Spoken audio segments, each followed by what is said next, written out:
welcome to our Gifts of God Sunday meeting. It's so nice to have you here. We're so glad to be home, although our European tour was quite fun, and it was a little sad leaving all of our friends over there. We had such a good time in 5 countries, and maybe one day we'll go twice to Europe. I don't know. It would be great. I would like that. I was saying earlier that we're soon going to be finished with this workbook in our podcasts, and these last lessons have been very powerful. We don't normally spend our day thinking, oh, we've got to ask Jesus or the Christ consciousness what to do next. But the lesson is basically telling us to do that. You know, this holy instant would I give to you, be you in charge, for I would follow you, certain your direction gives me peace. And I think that lesson is one that I remember Tara Singh used to say quite a lot at the foundation. And I truly believed he was guided, you know, because he gave that lesson total attention, that his whole life was guided by the Holy Spirit. And this is what, interestingly enough, we're completing the workbook, and this is the theme. Like, how much can we be guided by this Holy Spirit, Christ consciousness, whatever you want to call that? It's very important in the Course in Miracles. I mean, we've spent 365 days to get to this point where it tells us, oh, we'll just ask Jesus what to do next. You know, it sounds a little bit, kind of a little too fundamentalist to really embrace it, but I think it is a simple directive. And I don't think there's anything fundamentalist about it, in the sense that you're not guilty if you don't do it. You're not going to be punished in any way if you forget. But it's very clear that this inner awakening of a spiritual direction in ourselves is very important to the work with the Course in Miracles. And, you know, it sheds some light on some earlier lessons. You know, there's this lesson, well, I'm among the ministers of God, and I will step back and let him lead the way. Those are very clear directives too. But we sort of breeze through those lessons, and then when we get to the end, it says, well, give everything over to the Holy Spirit to guide you. That's where the joy is, that's where the peace is, that's where the good works are, that's where a fulfilling life is. So what do you all think of that? Donna, why don't you comment? What do you think of that lesson? Well, I think it's the truth. It's just the struggle probably we all have to really not just believe it intellectually, but to surrender and allow it to happen, and to remember, and for me, it's constantly remembering, just offering my day to God, thinking about that. It really is a practice. I have no doubt in my mind, as far as my mind can take me, that the divine lives within, and that the ultimate journey is within. But the senses are so powerful and so amazingly hypnotic. Yeah. So I need to be reminded often. I like to be around like-minded people and talk about it and think about it. If I were doing this entirely on my own, I'm not so sure that I would be making much progress. So I am very thankful to be here and to Yeah. be able to be reminded. Yeah, well, dialogue is always more enriching than monologue. And I think that we all get something from each other, even though we don't see each other that much, but once a week, and then the podcasts connect us. And I think this doing the podcast with Sandra, so it's two of us, I think that's a very important aspect of it. Because, well, usually I'm the one doing most of the talking, but Sandra's like the devil's advocate and always kind of holds me accountable to, well, you know, she'll just say, oh, I just don't understand that at all. And then I have to more deeply explain it, you know, or at least more deeply make the contact with it. Not that I'm explaining it, but that I'm getting what it's actually saying. I think there's two steps. First, we have to hear what the lesson or the message is, and then we have to do it, you know, and so that's where the unwillingness usually comes in. Tara Singh used to talk a lot about unwillingness, and he was saying, well, you know, the ego wants to seek enlightenment, but make sure it never finds it. So there's a lot of unwillingness. We say, oh, yes, we want more love, more enlightenment, more truth, more wisdom, whatever that is. But we also want to hang on to our little pet peeves. And we feel like, well, if we're asked to do a certain thing, we may have to sacrifice some other thing that we are liking to do. Or it could just come up in tendencies. You know, like I was really thinking of that lesson today, you know, asking this holy instant, what should I be doing? And then I kind of heard this thing, well, we just got back, so we have some stuff still not unpacked. And sort of the message was, well, yeah, finish your unpacking and put everything away. Well, I noticed how there are certain things I rather do than other things. So even though I kind of got that direction, I still haven't put the stuff away, and I got preoccupied on making some emails to send out. So it was kind of like, well, if we receive the direction, are we going to do it? Or are our tendencies going to come in? And I think that's an important thing to look at, you know, because in most cases, our tendencies do come in. And then what if it's like a life and death matter and we're asked, do this immediately? I mean, are our tendencies going to come in? So it's something I'm looking at in myself, you know, like what is it in me that doesn't do when I receive a direction, or, you know, I sit quiet and I get this intimation? What is it in me that prevents me from doing that? And that's really more of the question I have for myself right now. I mean, not that the other things weren't essential and necessary, but when we receive a direction and we hesitate, what's that about?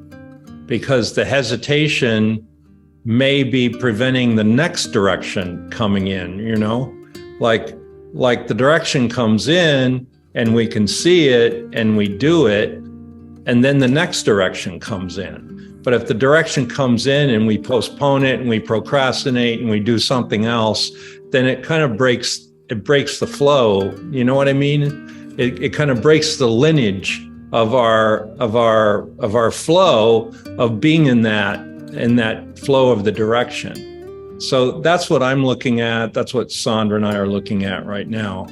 And I think it's good we have this lesson for 5 days, because we don't need too many words anymore now. It's just ask, it's given, and you just have to follow through, and your life will run smoothly towards peace.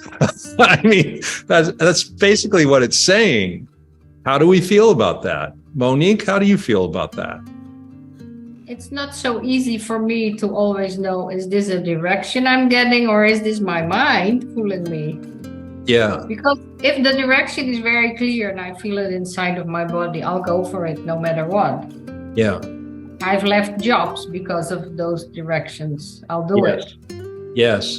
But then sometimes I just don't know if this is the truth, or my mind, or my ego. Yeah, I think there are some more critical moments in our life than others. like you say, when you really get that direction and it's clear, you do it. And so, yeah, sometimes it feels like the stakes are higher than just, oh, you should put your luggage away, you know. That's kind of a little thing, but I think this unwillingness is what Tarsing used to talk a lot about. And he was saying how bringing the Course into application is what our goals should be, but we're all going to have to face this inherent unwillingness in us, is what he called it. He said it's there. It's kind of like, I wouldn't say it's your inner demons. It could be an inner demon, but it's usually more innocuous than that. It's just like, oh, I don't want to do it, or oh, I'd rather do something else.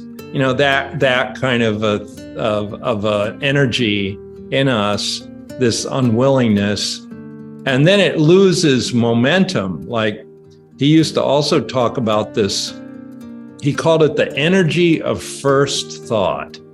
He said when you're in meditation and you get like this intimation or an insight or a directive, in this case, we're asking for direction, and you get this message, he says usually that first thought has all the energy in it. It's like it's got tremendous energy, that first thought. But what happens is then we go into analyzing it and figuring it out from different angles, and what's going to happen if, well, yes, if I do that, if. And then once we get into that thought process, basically, it's a thought process. You know, it's what the Course calls meaningless thought. Once we get in that kind of rat race of that, then the first thought loses all its energy, because we're analyzing it, we're thinking about it. But he said the first thought usually has all the energy, and that's what we have to learn how to act upon. And I think it's this set of lessons, you know, this holy instant, what I give to you, be you in charge, for I would follow you, certain that your direction gives me peace. Now, what's that? Certainty. Certain that your direction gives me peace. Well, that brings up a lot of other questions, like, do we even trust it? Like, do we have the certainty? Because a lot of times the direction is going to be stepping into something unknown, right? We don't have the pre-knowledge of what it is, and we're being asked to step forward into that. So then, okay, what comes up? What comes up for you when you're asked to do something and you don't know how to do it? But nevertheless, you know it's the right direction. So this is where he said you need the energy of first thought. It's like you almost need to put the blinders on, and okay, if you know you're supposed to do that, it's a clear direction, and you go in that direction. But don't let yourself get diverted into all these other, well, what ifs, and this could be, and you know, that's where the energy dissipates.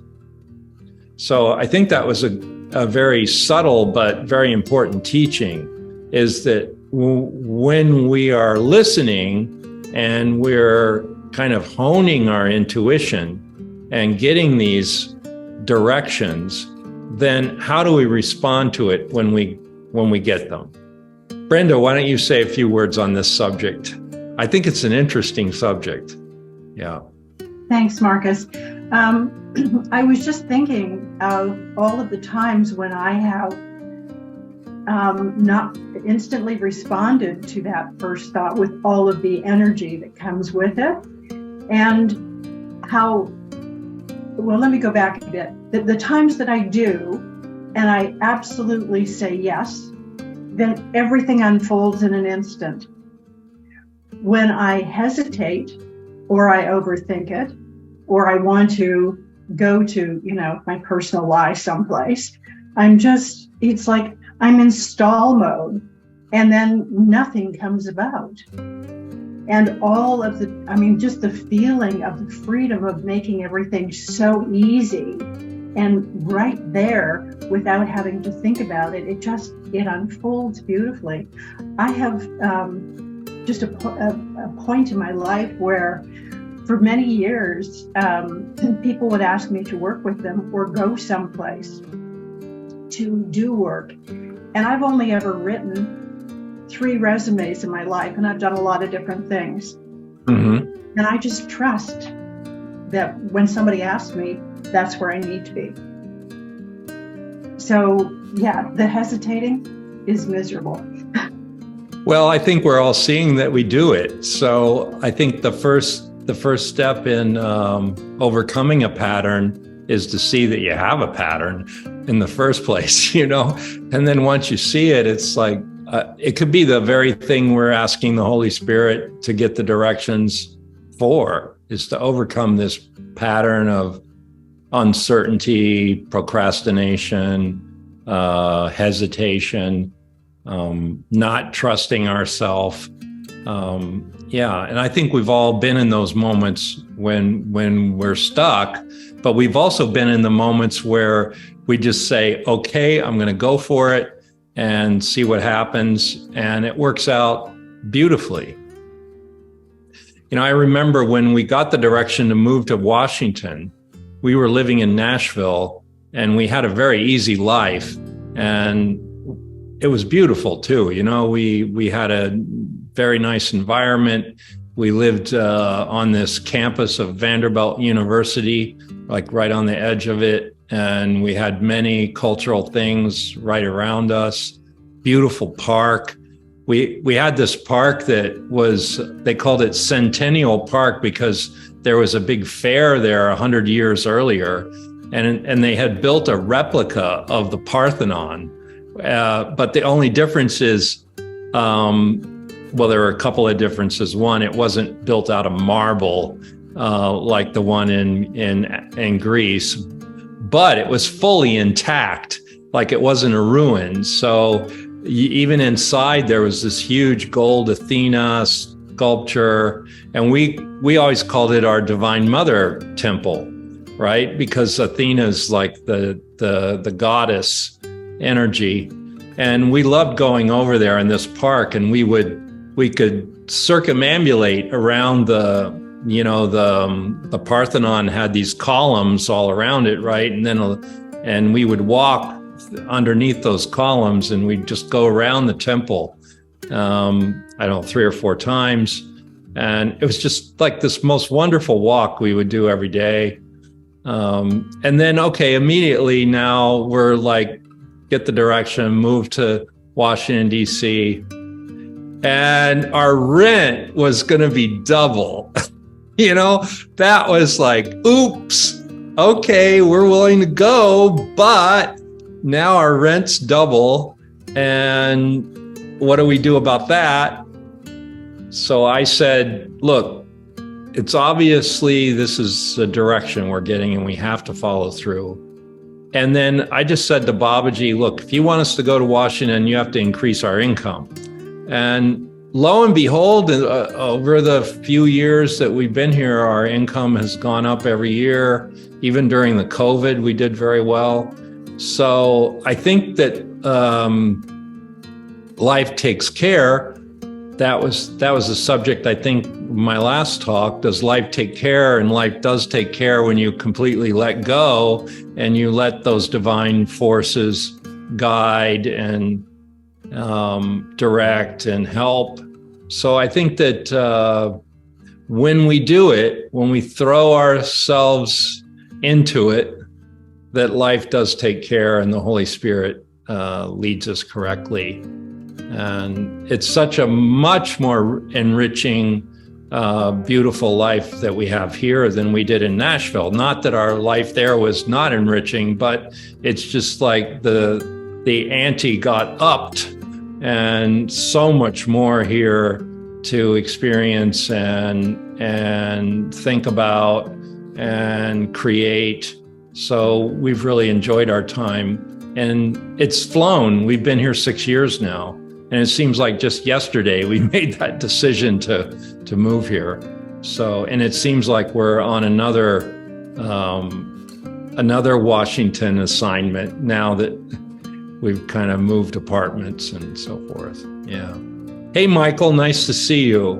We're talking about this subject of divine guidance and responding to it without too much resistance or unwillingness. So that's the subject of these last lessons in the workbook, where it's directing us to give our holy instant to the Christ consciousness and let that be in charge and let that be the guide. So this is what we're discussing, and anything you'd like to contribute on that. Thank you, Marcus. One thing that comes up for me, well, a couple things, but the first thing that really comes up for me is on this, what I feel on this topic, which following that first thought that you talk about, Friday morning, Andrea's mom and I were speaking, and she said that Andrea's uncle, who's also her godfather, and he's like a brother to Andrea. He's a chosen brother. He's Taiwanese. And she threw out that Chen said, why don't you guys go early to Knoxville so Sarah can work on her English? So when she starts school the week of August 7th, she'll be a little bit more brushed up. And I said, wow, that's a great idea. So rather than like just sitting on it, I said, well, let me check it out. I immediately, when we hung up, called Southwest Airlines and got on with a representative. And sure enough, got us on a flight for July 18th, 17 days early. It took no real effort to do this. The tickets were cheaper.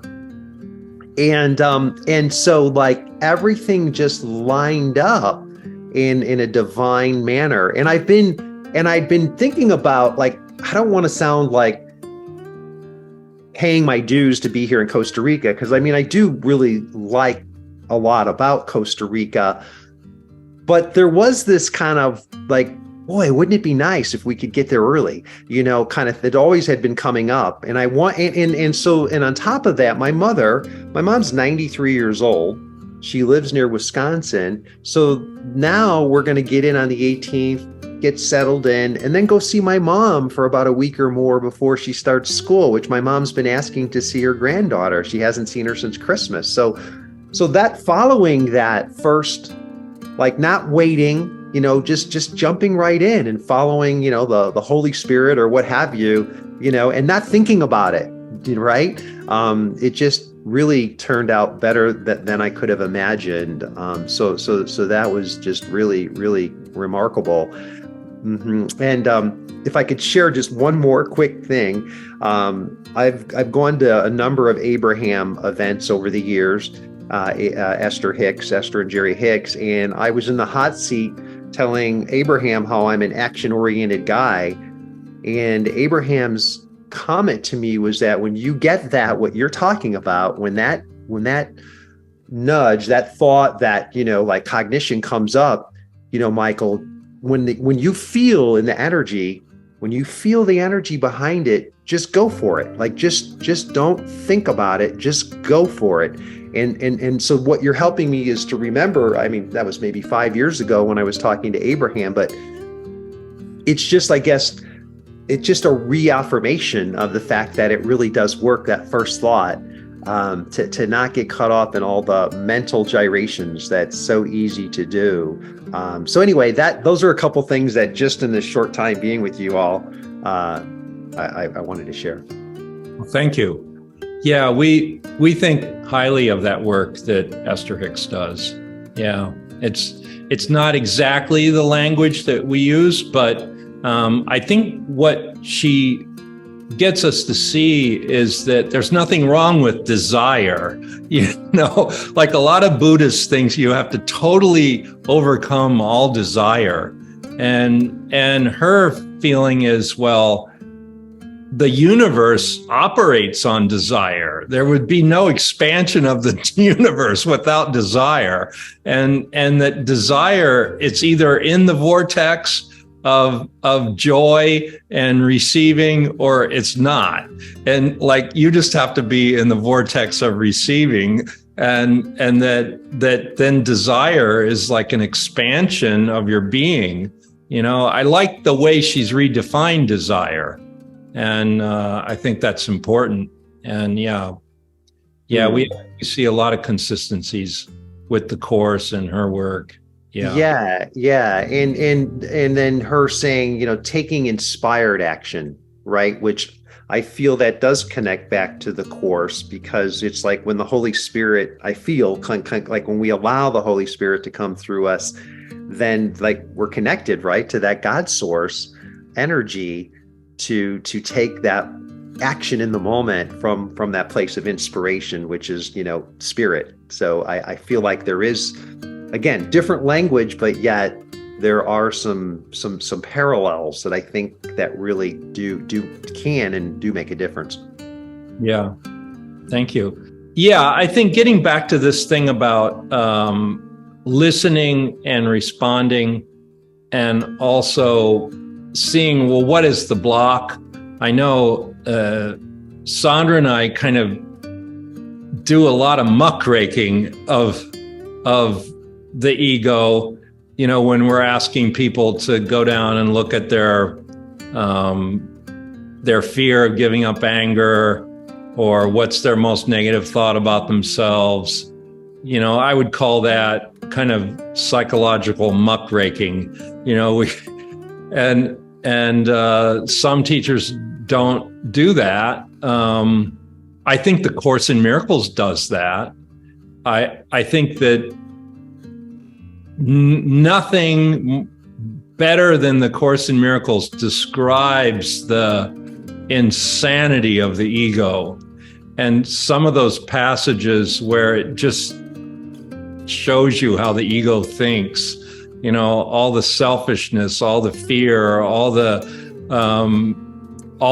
deception that it bases itself on. It's very good at fooling you, into thinking that you're doing the right thing, or you're doing the loving thing, or you're justified in your anger towards, a world that's unfair. It really describes how the ego thinks better than anything else. And I think that's a bit of kind of psychological muckraking.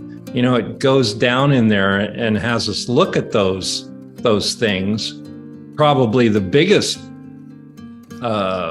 source of the unwillingness is that we think what's false is true.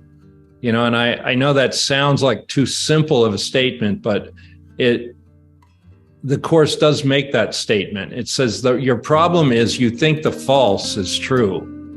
And then you think that the problems that come with all of that, they're also true, that the problems are real, and that the conflict is real. But then it says, well, there's nothing to fear and there is no conflict, and heaven is the only reality, So what do we do with that? I mean, we have to do something with that. And I think that the Course gives us a very clear picture of how we deceive ourselves. it gives us a very clear picture of how unwilling we are and how we're making those decisions in life that are going against the grain of divine flow, you know? And I think it's important to look at that stuff. We're in the right place, engaged in the right course. And it's also for the working person. You know, like Tara Singh used to always praise Dr. Schuchman for keeping her job while she scribed the Course in Miracles. You know, she was given this very lofty assignment. Who gets the assignment that Jesus comes to them and tells them to write some stuff down for 6 years? I mean, now, come on. That's like a rare person that would get that assignment. Now, maybe some people pretend to have that assignment, but see, Dr. Schuchman wasn't pretending, and that was true because she didn't even want to do it. You know, she wasn't trying to do something. She wasn't trying to, quote, channel infinite intelligence. She wasn't even interested in that. So why would Jesus pick her? And then she stuck with it in spite of her resistance. And then she did it just keeping the life that she had. She didn't say, oh, well, now I have this really holy assignment and I got to quit my job and I got to make all this space. And oh yeah, now I got to do my whole life differently. No, she said, it's got to fit within my life. And I think that this is revolutionary. This is revolutionary because formerly leading a religious life looked a bit monastic. You know, it's like if you were that serious about your divine connection, how could you do it in the world, so to speak? Because the world is the opposition of everything that the Spirit would guide you to do. But now this is revolutionary, where the Course in Miracles says, yeah, but the world is your laboratory to see if you're really applying these principles. Because, you know, there's this saying I always liked, if you can't meditate in a crowd, you're not really meditating. Or like if you can't find your spiritual truth within everyday life, what good is it? You know, what good is it? Because that's where it's needed. And that's what Dr. Schuchman saw. Well, yes, we need the spiritual truth, but we need it in the context of the world, because that's where the truth is needed. You know, that's where our light is needed, in the dark. You don't need a light. You don't need a flashlight in a room that's already lit up, right? You only need a flashlight in a room that's dark. So the room that's dark, or the world, is where this is needed the most. And I think that this was a new era, you know, because the Course in Miracles was for the individual, and it wasn't necessarily dependent on a organization being built around it. You know, like we were brought up in churches, right? Religious organizations. And then, we went every Sunday. You know, we kind of took our time out and went. But this is saying, no, you don't need any of that. You need to be clear all the time in your whole life. There is no like Sunday school to this. There's like, well, can you remember the lesson every 15 minutes? You know, it's a totally different way of teaching, way of seeing spirituality. It's revolutionary. I don't think spiritual truths have never been presented in quite that way. And that's why the Course in Miracles is so unique. And it's so for these times. it's really for these times where many of our problems are psychological problems, mental issues. We're such a mental society now, and we're educated for the most part. So it's for the educated person in the world, maneuvering in the world, and making the contact with something beyond the world, something transcendental. And I think that's what we all were interested in. It was very appealing. Probably many of us read Thoreau and Emerson before we blundered into the Course in Miracles, because they were talking about transcending the world while in the world. So it was very appealing when we got to the Course. I'm just really glad that we're coming to a close of the workbook, and we have such a powerful lesson where it says, just ask directions and you'll be given them. And you can ask as many times as you want, every 5 minutes if you want to, and just see what difference that's going to make. So I would like that to be our kind of challenge for these next weeks. How much can we practice asking? I remember this section in the text called the Rules for Decision.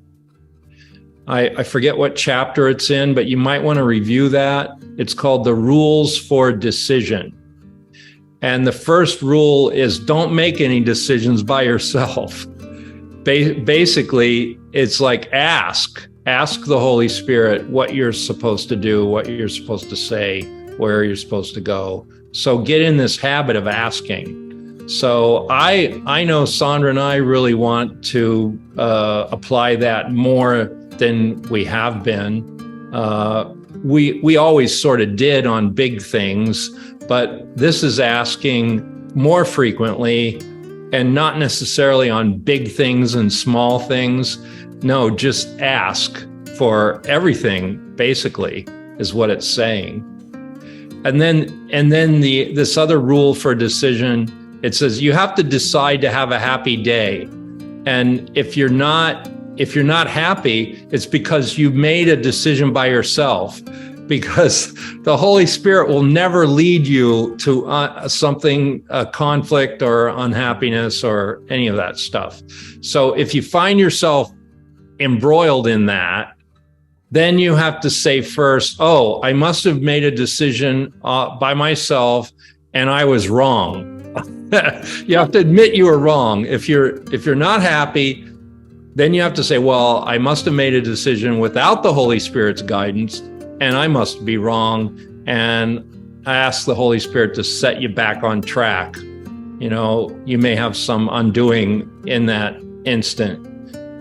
So I think that it's really important. Maybe read that section in the text, the Rules for Decision. I know it really, I probably read it 3 or 4 times and could probably read it again myself, but I do remember this part where it says, don't make a decision by yourself, which is what this last lesson is saying. This holy instant I give to you, be you in charge, for I would follow you, certain your direction gives me peace. Well, that's asking. That's pure asking. And that's pure being willing to receive the direction and follow the direction, that lesson. So, and then it says, this is really all you need now. Like the lessons are over, just use this one and it'll direct your life for the rest of your life. So how beautiful the Course kind of brings us to this place where we make the connection with our inner guidance, with the Holy Spirit, with the Christ within. And it also emphasizes, if you read that preamble to that lesson, that introduction, it says, well, don't forget, forgiveness is still your function here. and there's where you're going to be tested. So if you're going off, and there's probably somebody you're blaming, either yourself or somebody else, and you've got to bring it back to the forgiveness. So it never loses sight of that function of forgiveness. And that's so beautiful. So I think I'd like to just open it up. Does anybody want to say anything? Yeah. Does it feel complete? Does it feel good? Okay. Well, I've been trying to put these talks up on the YouTube. So is everybody okay being on the YouTube? Yeah, with what you said, I think it was pretty on point and not too personal. Yeah. All right. Well, we're enjoying ourselves, and thank you for coming. It's great to see you every week. I'd like a few more people to show up for these, but it's okay with 5 people. But I think the others are missing out. I think the others are missing out somehow. Like, you know, the intimacy of these sharings and just the energy that we feel, the love we feel amongst ourselves.